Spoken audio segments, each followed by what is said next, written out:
mas mainam makinig kay Jesus kaysa siya ang magsalita. Amen? Mas mainam makinig kay Jesus kaysa siya yung nagsasalita. Kita mo yung distracted. Si Martha mahilig talaga sa distracted. Hindi na distracted ka na. Di ba? Halimbawa, kapag ikaw may kausap, tapos yung asawa mo nandiyan na sa likod. Di ba? Minsan yung kausap mo, minsan yung asawa mo, gaganon-ganon na. Di ba? Yung hindi ni-distract ka niya, hindi ni-distract ka, kausap mo yung isang tao. Di ba? Madi-distract ka yung, halika na, kwento ka ng kwento dyan. Di ba? Tama na yan. Di ba? Ganon.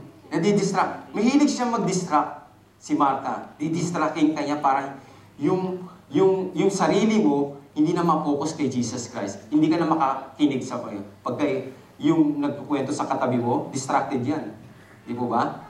Distracted yan. Si Martha yan. Ibig sabihin. So ito, si Mary. Ito ang karakter ni Mary. Mary, ito yung ginawa niya. Seeing and savoring Jesus. Imagine kung paano nakatingin si Maria kay Jesus. Imagine niyo kung paano nakatingin si Maria. Nakaganon. Nakatingin siyang ganon. Yeah? Imagine niyo, she was enjoying the moment. Hindi niya naamoy ang niluluto ng ate niya. Kahit nagugutom siya, pinakamainam at pinakamasarap na pagkain para sa kanya, yung makasama si Jesus. Kahit maghapon, magdamag, niyang kasama si Jesus, di siya magsasawa. Do you feel that? Na-feel niyo rin ba yung ganung feeling ni Maria? Na kahit magdamag, niyang kasama si Jesus, di siya magsasawa. And the second, listening to a loving Jesus. Hindi siya magsasawa makinig sa Kanya kahit nandoon ang love for Jesus. At habang nakikinig, mas lalong nai-inlove siya. Kayo ba habang nagsasalita ako, nai-inlove kayo sa akin? Sabi ka, huwag kayo ma-inlove sa akin sa salita ng Panginoon. Amen? Amen? Amen. Kaya yun ang ginagawa ni Mary. Listening to and loving Jesus. Hindi siya nagsasawang makinig sa Kanya. Kasi nandoon ang love for Jesus. Kaya pagka kayong yung lovers, pag nagsasalita yung husband mo, di ba? Parang nai-inlove siya sa'yo. Nai-inlove sa'yo, magsalita ka lang. Magsalita. Naalala ko tuloy nung nasa Taiwan ako eh. Siguro mga teenage, mga around na mga 21 years old ako noon. Ito, hindi so mamayabang ha. So, hindi po. Kasi, habang nagsasalita ako, nagkukwento ako sa mga girls. Kasi, sa girls kami, girls. Hindi, sa mga, kasi hawak po ako ng Bible study po doon. So, siyempre, sa salita, ayun. May isang ka-sister doon na sabi sa akin, hindi naman gwapo.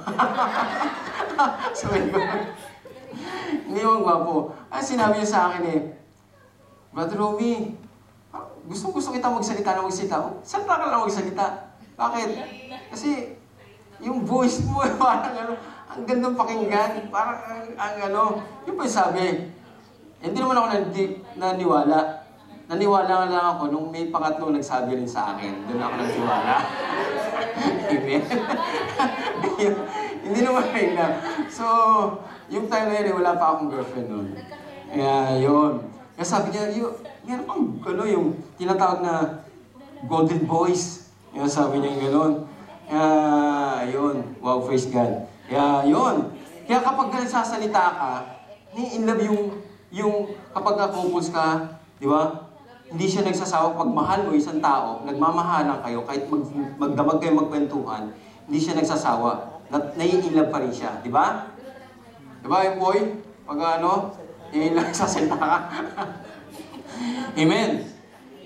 Yun, hindi siya nagsasawa makinig sa Kanya. Nandoon ang love for Jesus, tapos habang nakikinig siya, mas lalong nai-inlove siya. Yan kasi yung problema sa relasyon ng isang mag-asawa. Ang mag-asawa. Dahil wala nang time mag-usap, hindi na lumalago ang relationship nila. Sa relationship, yung pakikipag-usap. Naalala ko tuloy yung executiveship ko dyan sa Royal Hyatt. Noong minsan, isang taon akong hindi bumisita. Minsan, dinalaw ko siya. Sabi niya, Leo, na-surprise siya eh. Dinalaw ko siya. So, Malaysian chef siya, Malaysian chef. So, nagulat siya sa akin, so surprise siya.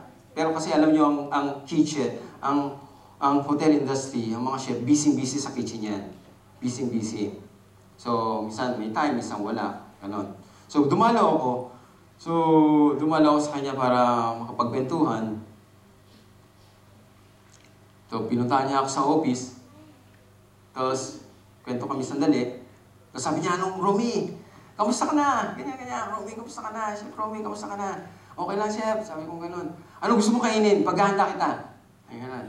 Ano gusto mo? Meron ako diyang staff na Lebanese chef. Ipagluluto kita ng gusto mo, yung bago naming menu dito sa Royal Hyatt. Sige, okay lang siya. Okay lang, walang problema. So, ginawa niya yun para sa akin. So, naging busy siya. No, naiwan na ako sa office. Naging busy siya. Naiwan na ako sa office. Hinintay ko siya. Siyempre gusto kong pumunta ako doon para mapagkwentuhan ako sa kanya. So, busy siya. Diyan ka lang ha. So, binigyan ako ng juice. Romy, diyan ka lang. Prepare ko yung malapit na. So, ayun, busy siya. So, doon lang ako. Cellphone. Ako lang mag-isa. So, ito na, Romy, ito na yung napakasarap niyang patingnan mo at kung gusto mong matutong gawin yan, pumunta ka lang dito, ito patuturo sa iyo yan. So, yun, kain ako, masarap naman. Sarap naman. So, bumalik ulit siya sa kitchen, habang kumakain ako, diyan ka lang, Romy, yan. Masarap naman yung shrimp with Arabic food siya. Shrimp siya. Tapos yun, habang naghihintay ako ng oras na kumakain, may hinihintay din akong oras kasi yung bus kailangan kong habulin. Kasi may time doon, may time yung service nila, yung bus, na para pumunta ng San Mia. Yun. Natapos yun, hindi kami nakapag-usap ng chef ko. So sabi niya, Romy, pasensya ka na, busy ako ha. Total, alis ka na rin din. Sa susunod, next time na lang, tayo mag-usap. Sabi ko, sige, chef, sige, okay lang, walang problema. So, I appreciate yung ginawa mo sa akin. So, yun. One thing na miss namin yung isa't isa, na miss niya, yung, ano po yung na-miss niya? Yung pakikipag-usap namin, relationship, fellowship, yun ang na-miss. Di po ba? Ganon yung character ni Mary. Listening and loving Jesus. Pero hindi ito dapat mangyayari sa relasyon natin kay Jesus. If you don't spend time listening to Him and His Word, you love Him will not grow deeper and more intimate. Are we falling more and more in love with Jesus? O napapansin mo lumalamig ang pag-ibig mo sa Kanya? Kapag napapansin mo lumalamig ang pag-ibig mo sa Kanya, alam mo na ang dahilan. Dahilan, seeing and savoring Jesus. Dahilan, listening to and loving Jesus. This is the essence of discipleship. Ang problema kasi, we have mistaken discipleship. Ito, makinig kayo ha. We have mistaken discipleship with activity. Kapag busy ka sa ministry, kapag marami kang ginagawa, kapag marami kang Bible study, kapag marami kang prayer meeting, kapag marami kang involvement, kapag nagpapakapagod ka, kapag maraming programa at mga events, akala natin we're doing good. Akala natin we're being health church. Akala natin yun ang dahilan para sabihin ng Diyos, well done, good job. Tama po yun. It's good. But there's not a certain thing. The one thing is needed. Amen? Yeah. Go, work, duty, working, serving, more, do, burn out. But the center thing is one thing.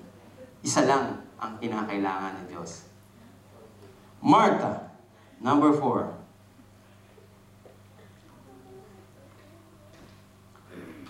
Ito na, si Martha, distracted. Martha distracted was mass serving. Kapag ganun ang ginagawa natin, duty, more, serving, work, we're becoming like a Martha. Katulad ka ni Martha. Becoming like that. She was serving much. Tingnan nyo she was serving much. But Martha was distracted with much serving, and she went up to him and said, Lord, do you not care that my sister has left me to serve alone? Tell her then to help me. Yun ang sabi niya. Kung titingnan natin, tama naman yung ginawa ni Martha. Serving. Tama naman yan. Katulad ng sinabi ko kanina, alam niyo po ba, yung kultura nila ng panahon ng Hudyo,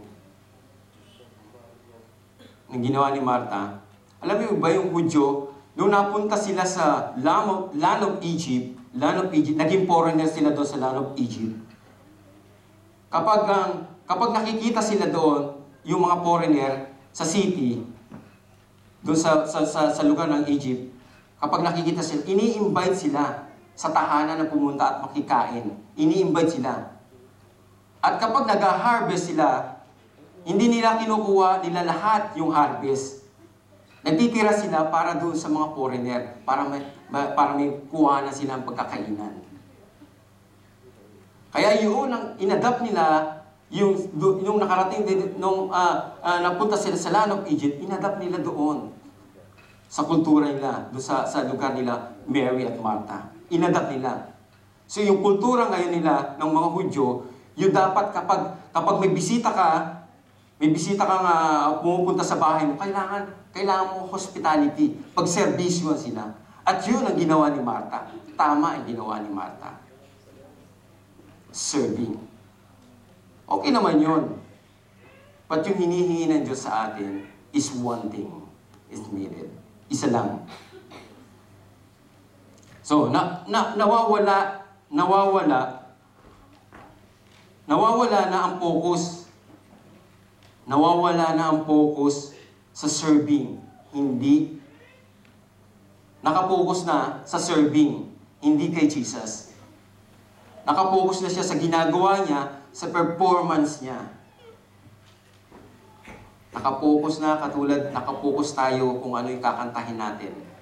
Nakapokus tayo kung ano yung susuot nating damit. Distracted. Abalang-abala. At hindi sa salita ng Diyos. Obviously, distracted siya kasi sabi niya kay Jesus, alam niyo po ba, sabi niya, distracted siya, alam niyo ba, sabi niya, Lord, do you not care that my sister has left me to serve alone? Tell her then to help me. Siguro sinisigawan niya pa si Jesus Christ. Di ba? Do you not care? Sabi niya gano'n, nabalang-abala siya. Do you not care that my sister has left me, iniwanan, di wala ka bang pakialam? Sabi niya gano'n. Alam niyo po ba, ang taong abalang-abala ay busy at busy, kahirap pakisamahan. Pahirap kasimahan, kahirap kausap pagka busy. Pag busy, hirap yan. Nakapokus lang siya sa ginagawa niya. Distracted when was serving, affected siya. Affected relationship with others. Apektado tuloy ang relasyon niya sa kapatid niya. Hindi natin alam kung anong klaseng relasyon meron ang dalawa. Pero kung pareho silang tagasunog ni Jesus, hindi lang sila magkapatid sa lamang, kundi pati sa pananampalataya. They were sisters in the Lord, kaso naiinggit si Martha sa kapatid niya. Siyempre gusto niya rin makinig kay Jesus. Pero nakatali siya sa kusina, si Martha. Pwede naman siguro Siya naman ang makinig, tapos si Maria naman ang pumunta sa magasikaso doon sa kanya, o kaya naman simpleng pagkain lang ang ihanda niya. Di naman kailangan ni Jesus yung serbisyo natin eh. Did you believe that? Hindi niya kailangan ang serbisyo natin. Di ba? Simple lang, simple lang. Naalala ko tuloy yung Bible study namin nung Bible study kami sa Pilipinas. So, kasama ko ang aking pastor. Meron kaming binabible study ng isang pamilya. Si nanay, abalang-abala sa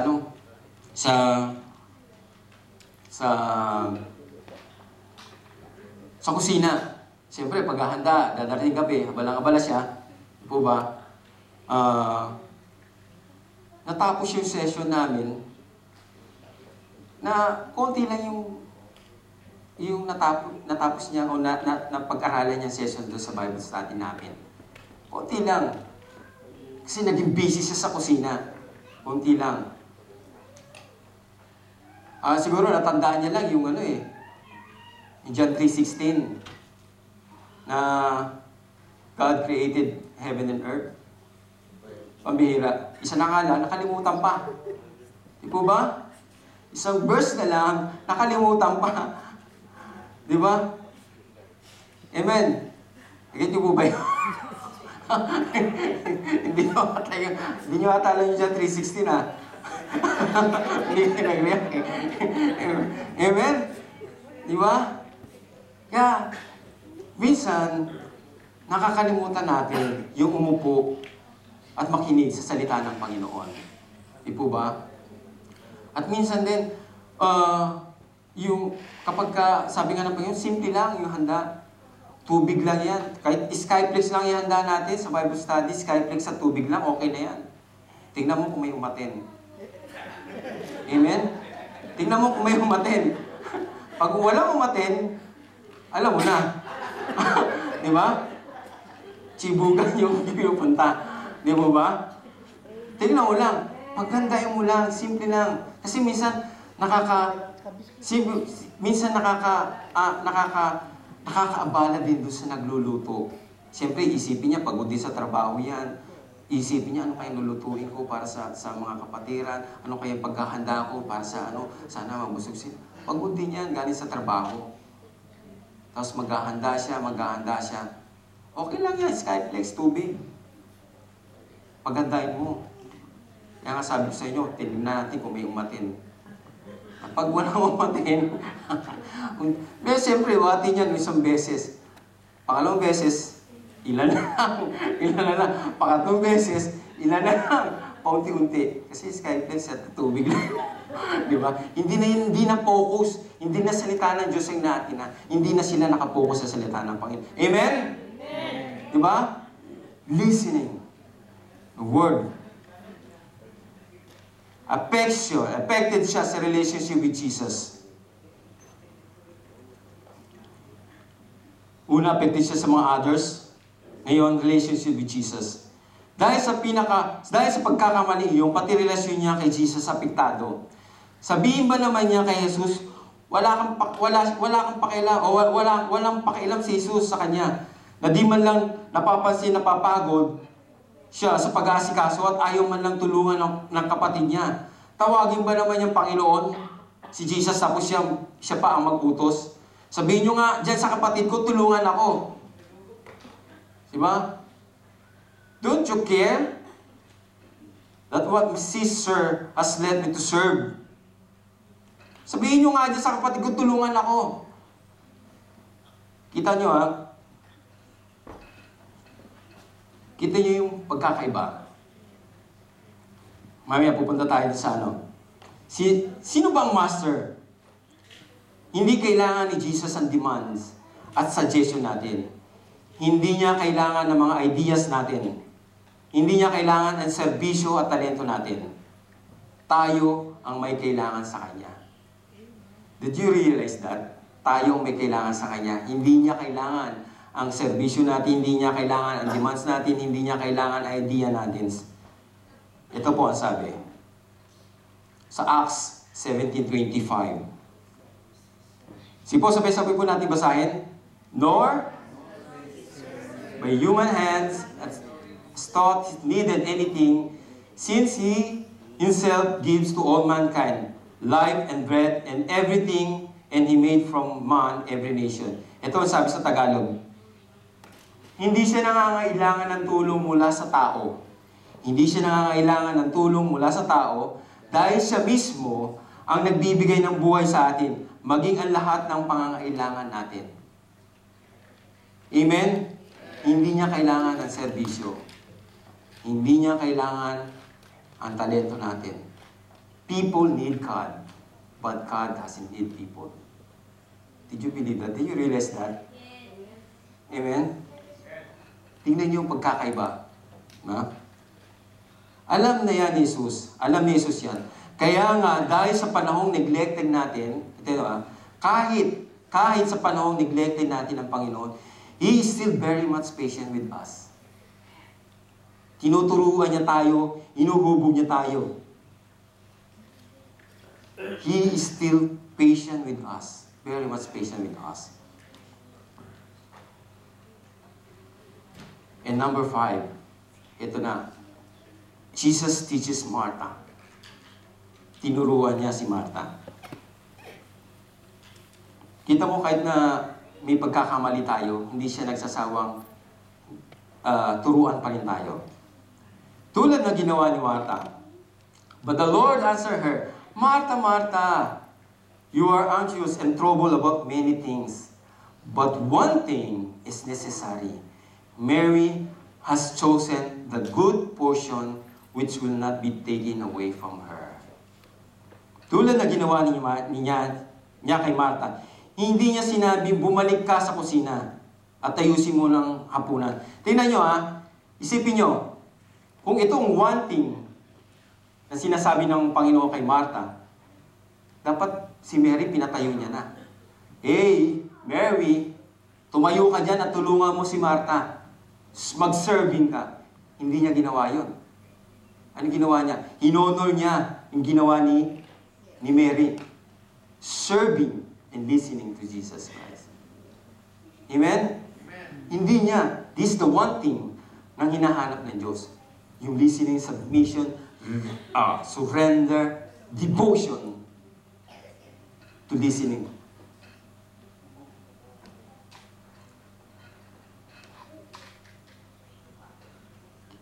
Bumalik ka sa kusina. Yun ang sabi niya. Bumalik ka sa, yun ang pagkakano niya. Siguro, ayusin mo na ang hapunan. Huwag mo na muna kaming istorbohin. Pero ang sabi niya kay Martha, Martha, Martha, you are anxious and troubled about many things. But one thing is necessary. Mary has chosen the good portion which will not be taken away from her. Makikilala natin ang Panginoon Jesus sa sinabi niyang ito kay Martha. Diba ba? Katulad nito. Tingnan niyo, kung ito yung hinonor niya yung serving at hindi niya inano si Mary. Ito, example na lang kay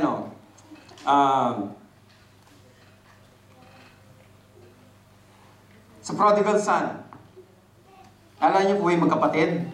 Prodigal son? Sabi niya dito, but he answered his father. Sinagot niya ang kanyang look, this many years I have served you. Look, this many years I have served you, and I never disobey your command. Yet you never give me a young goat, that I might celebrate with my friends. But when this son of yours came, who has devoured your property with prostitute, you killed the fattened calf for him. Ito po sa Tagalog. Ngunit sinabi nito, pinaglingkuran ko po kayo. Ito serving. Ngunit sinabi nito, pinaglingkuran ko po kayo sa loob ng maraming taon at kailanman hindi ko kayo sinuway. Ngunit di minsan hindi ninyo ako binigyan ng kahit isang bisirong kambing para magkatuwang kami ng aking mga kaibigan.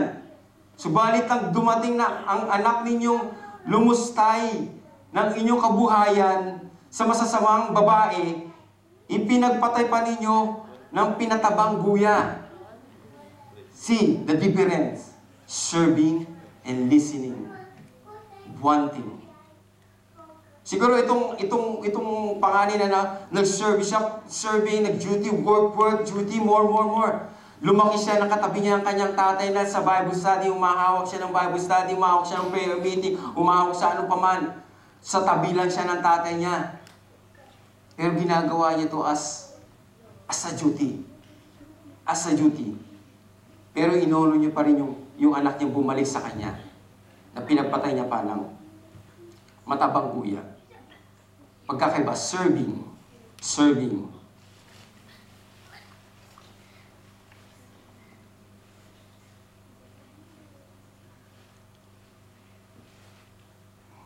Okay, Martha assigned affection of trying to draw attention to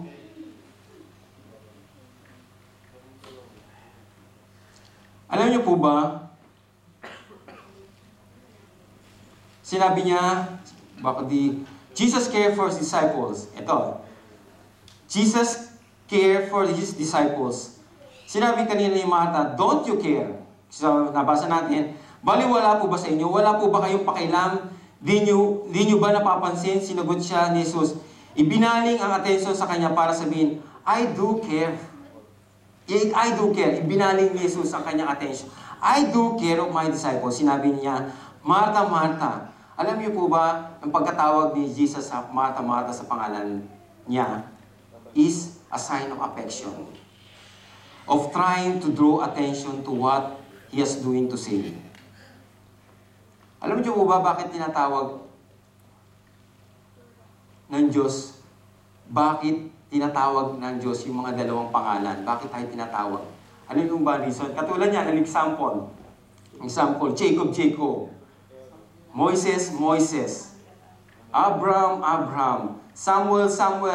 Simon. Saul. Lord. Eloi. Jerusalem. Alam niyo po ba, bakit tinatawag ng Diyos sa dalawang pangalan? You know why? Kasi meron siyang gustong sabihin sa inyo. God calls wise to get people attention because what He is about to share is momentous. Yun po. May gusto siya sabihin, ipaliwanag kung bakit ka tinatawag ka doon sa dalawang twice pangalan mo. May gusto siyang, kailangan niya yung attention mo. Katulad ni Ron. Attention. Diba? Tinatawag ka niya. When He called twice in the Bible, each occasion immediately was elevated to one of a great biblical importance to the person and that city involved. Naalala ko tuloy yung uncle ko sa probinsya. Napakasungit po yun. Napakasungit. Mga bata pa po kami, kapag nagbabakasyon po kami, pagka-summer, bakasyon po namin lagi sa probinsya. Medyo pagka makulit kang bata,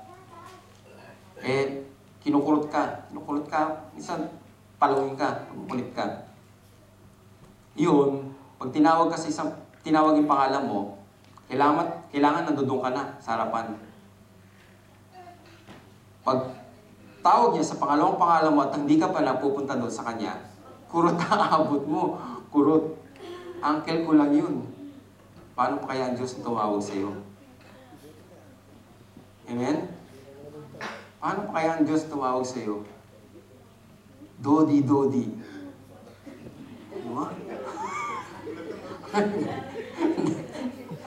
Amen? Kahit sa panahong abalang-abala ka, so nakakalimutan ang paglalaan ng mas mahabang oras para sa Panginoon. Gusto niya sabihin sa iyo, I care for you. I care for you. Isang paraan ng pagpapakita noon ay ang pagtatama sa atin.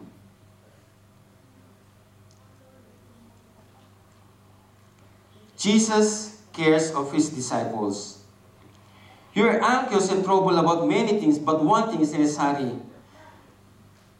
Jesus pointed out Martha problems. Oo nga't mainam maglingkod. Tama yan. Pero kung sobrang abalang-abala at aligaga ka na nag-aalala na